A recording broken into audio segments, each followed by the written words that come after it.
So fortunately, we have an around the clock or follow the sun type of model, and we start having this meeting. We have this conversation, who, what, where, when, what time, and we suspect something that's going on, right? Well, then you start to wake up other folks. Who owns these systems? Who is managing the systems? Was anything being done? You're running through kind of a process of elimination to understand, holy cow. Brandon, such an honor to have you on the show. Thank you for accepting my offer to come and talk to me. Brandon, you've been a CISO of multiple very large financial services companies, very recently the CISO of Argo Group with high-tech companies. You've been a security executive for a few decades now. Would love to get what a day in the life of a CISO in such high-profile companies look like. It's my privilege, Saket, and I tell you what, it's always fun to talk about your good days, but you never forget your bad days, right? And this is definitely how your bad day starts. So picture waking up, pouring your coffee, and then all of a sudden you get that email, some sort of a high-level escalation where something was detected. And your team is working around to kind of start really operating around a playbook. They're gonna go through and have meetings. They're gonna sit down, brief. They're gonna get all of that information in a way that I have to go and make a call. Who am I gonna wake up? Who am I gonna go talk to next, right? What time is this? This is between 3 a.m. and 7 a.m., right? So I'm getting notified at that time. But for some other reason, I happen to be up at that time. So I get to see it in real time develop. So you were up at like 4 a.m., 5 a.m. At that particular time. And you saw that email come in? Privileged escalation, right? Escalation of an event. And so we're having this meeting. You're in this conversation. You're getting everyone that's there. You're calling people. You got the email. Then when do you go from the email to the meeting? What happened? Did you ask for a meeting immediately, or did they, because they don't expect you to be up at 4 a.m., right? Your team, I'm guessing. So fortunately, we have an around the clock or follow the sun type of model. Okay, so this was a big company, global, follow the sun, so. Right, so basically we go through and we start having this meeting. We have this conversation, who, what, where, when, what time, and we suspect something that's going on, right? Well, then you start to wake up other folks. Who owns these systems? Who is managing the systems? Was anything being done? You're running through kind of a process of elimination to understand, holy cow, this may be getting real, right?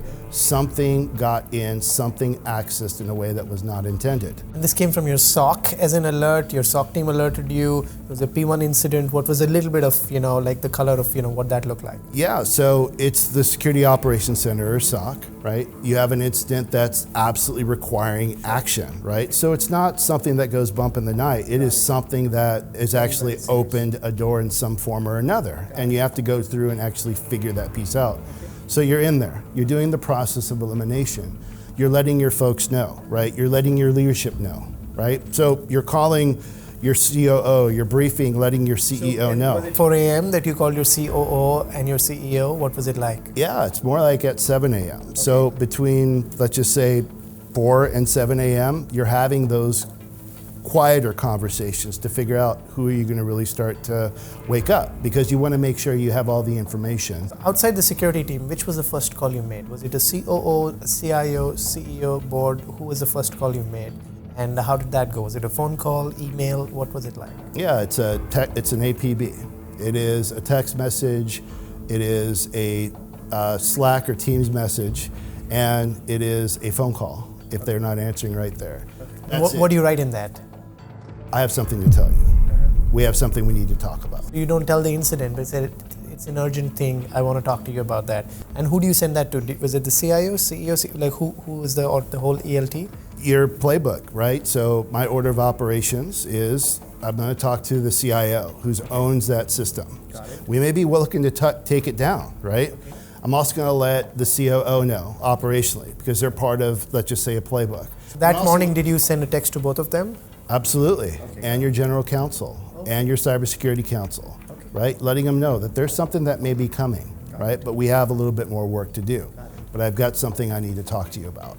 So you have that conversation. Have a text to all of them, do they call back and then brief them, or do you have a common email template that you're sending to everybody? What's it like? It's really not even a template. It is a conversation, a phone call. We're looking to make sure and understand what it is that we're working with. and there's more information that's developing, right? So then you go through and let's just say you have this actor that did something. And then you're trying to figure out, okay, where is it limited to? What's taken place, right? Then you start to run and operate your forensics, right? Your team comes in and they want to start to understand all of the logs that all the supporting systems are producing, right? You've got your endpoint detection, you've got your perimeter, you've got your firewalls, you've got anything that you're looking for, trying to piece together a story because you're trying to tell a story. And then you're working with your preferred partner to go through and come in and start to piece it together, replicate what took place, rebuild. So talk to me, 7 a.m. you do this, you wake some of these people up saying, look, we've got a situation, you get on the phone call, you've spoken to all of them. From 7 a.m., what happens next? These partners that you're contacting, to drill down to the logs, like just if you walk me through the modus operandi of the day. Sure, you're having your every other hour meeting. Oh, you do every hour meeting? Throughout the whole day, right? Well into the night till you get to that answer. That's an hour to go through and get the right folks together and then go away and do work and then come back effectively doing this. Because you have a team that's dedicated to it, right? Plus you're bringing in the technology teams that may be owning that system to help understand context. Maybe there was an asset that really didn't have a name, or maybe there was something else in that particular case. But the idea is you're building the storyline. You're trying to understand and you're working with your lawyers, your general counsel to understand, okay, what could be, right? And you're keeping folks informed, right? My job is to make sure that there are no surprises, even if there's bad news. So letting folks know that, hey, something may be brewing. If I come back to you, we need to have that phone call. And so you're getting that information and then you're making that call of, is it the appropriate time to involve the CEO or not? When was the first time you spoke to the CEO? The CEO was notified, but it's really a judgment call when we sit down and talk to our lawyers, right? We sit down with our general counsel, take a look at what's going on. Hey, there's something that took place and we want to have a conversation, right? And so that's kind of the judgment call that you make when you're in that situation. Very, very useful. So when did you contain the issue and what happened after that? Yeah, so an incident gets contained once you're able to go through and really understand that there's no additional connections, no movement, no other types of things. It's really done when you're involving your incident response team or really the folks that you're partnering with to come in and make that conclusion, right? So you have to rebuild what took place, right? You want to do that and make that call on, hey, am I going to take down this particular system?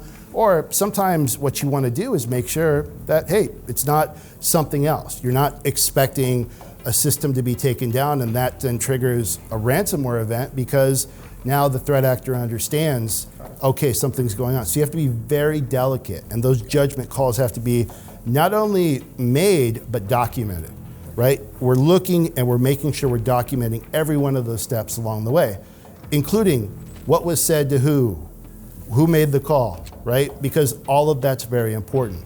We have to make that call together.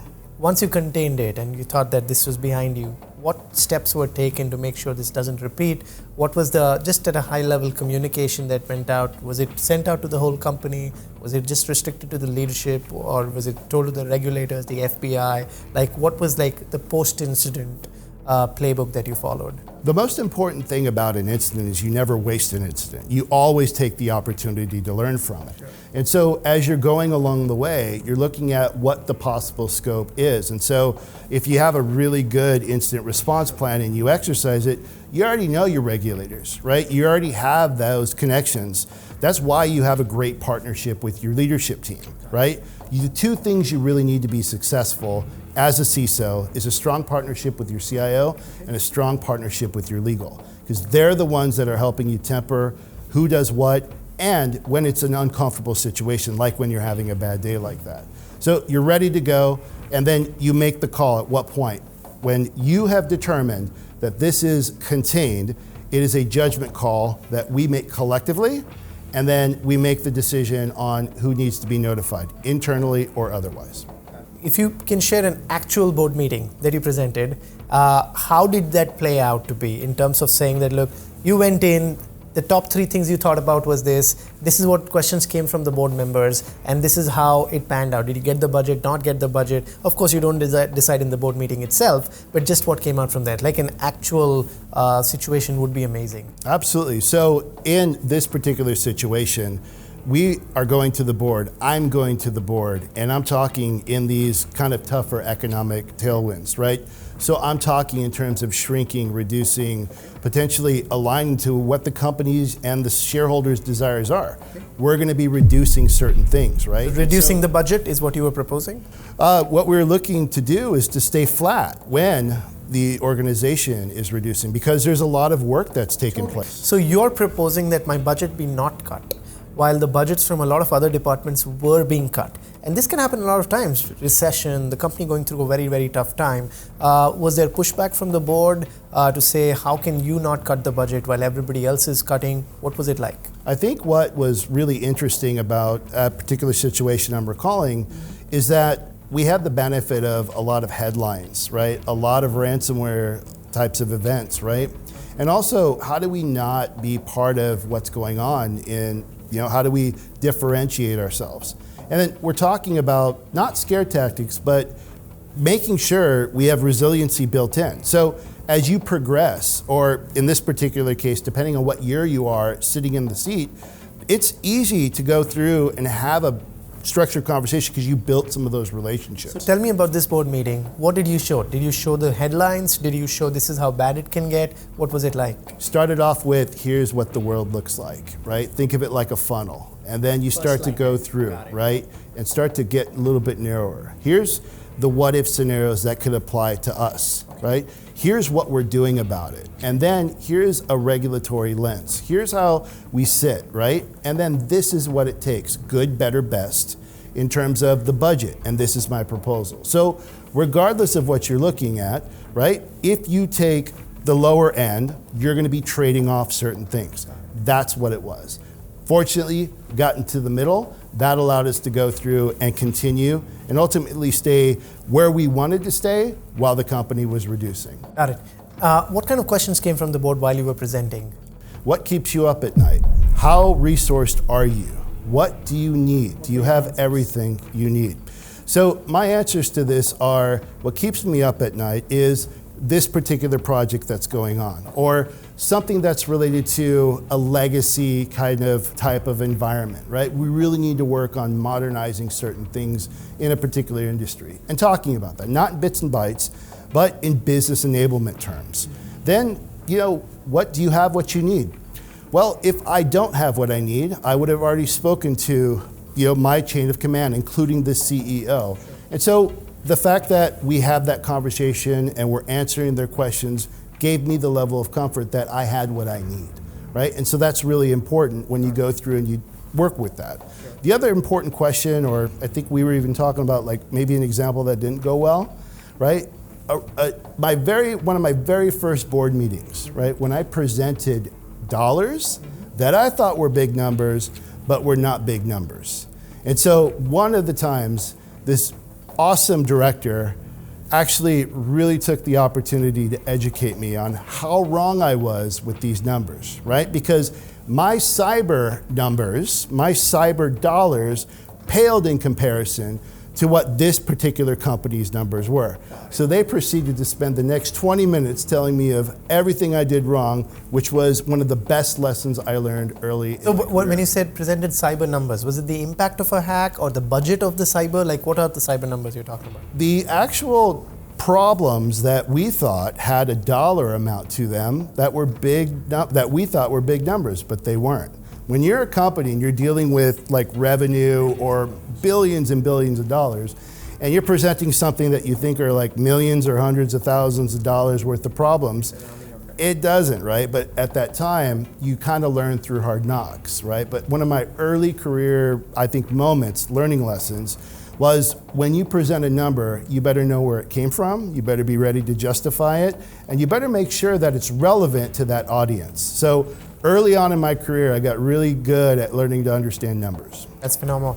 Last question. We're at the FAIR conference right now, which is all about numbers, whether it's probability or the loss magnitude, and having a defendable way, which is an open standard in looking at cybersecurity risk, right? What's been your experience in using a quantified, defendable way of looking at cyber risk? And what are your thoughts about FAIR and SAFE? So what I love about it is any compliance framework which is so focused on any part of the industry requires you to understand where your risks are. You want to be self-aware. And so if you're not doing that, you start with that risk-based approach. If you're not doing that, then you're backing into things correctively. And then, that's something that's a remedial mode. You don't want to play defense all the time. You want to play good offense. What I love about the promise of what the solution is in totality is it's really helping you design to give time and resource back. And what I mean by that is you can make the more educated moves. You can know where to apply the right value to address the risk. And that's what's really important. It is the capitalization of R.